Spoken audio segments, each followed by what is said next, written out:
अब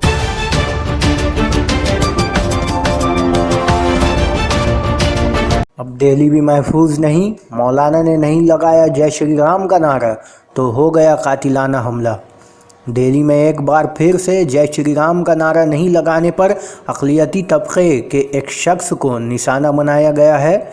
बुरी तरह से ज़ख्मी मौलाना मोमिन ने इल्ज़ाम आयद करते हुए कहा है कि रोहनी में जब जुमरात को 3 लोग ने जय श्री राम का नारा लगाने के लिए कहा, मैंने जैसे ही इनकार किया तो उन्होंने मेरे ऊपर कार चढ़ाने की कोशिश की और कातिलाना हमला किया। पुलिस ने इस सिलसिले में FIR दर्ज कर ली है और मौलाना के दावों की जांच कर रही है।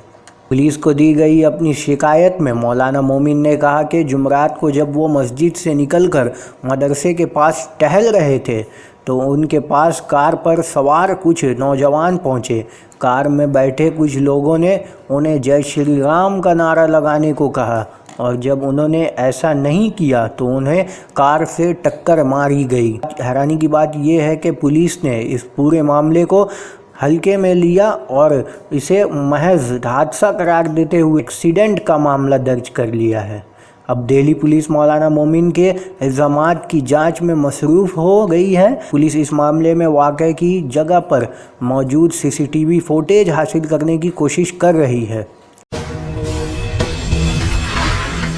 गाड़ी के अंदर गाड़ी लाए और गाड़ी जो है मेरे पीछे पैरों पर उन्होंने गाड़ी टच करी तो मैंने पीछे मुड़ करके देखा तो मेरे को उन्होंने हाथ से इशारे से करके बुलाया अपनी तरफ। कहने लगे ये अल्लाह का करम क्या बोलते, खैरियत क्या होती है, उनको जय श्री राम बोलो और इसी तरह के 2-3 अल्फाज उन्होंने बोले। मैंने ये बोला ये अल्फाज मुझसे तो याद नहीं है, मेरे तो याद नहीं है ना।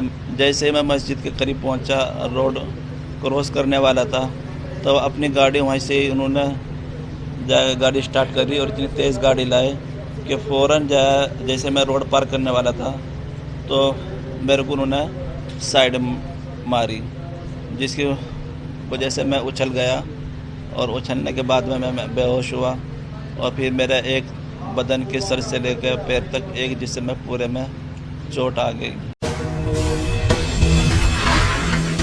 आप इस एलिगेशन को हम वेरीफाई कर रहे हैं, सारे फैक्ट्स हम चेक कर रहे हैं।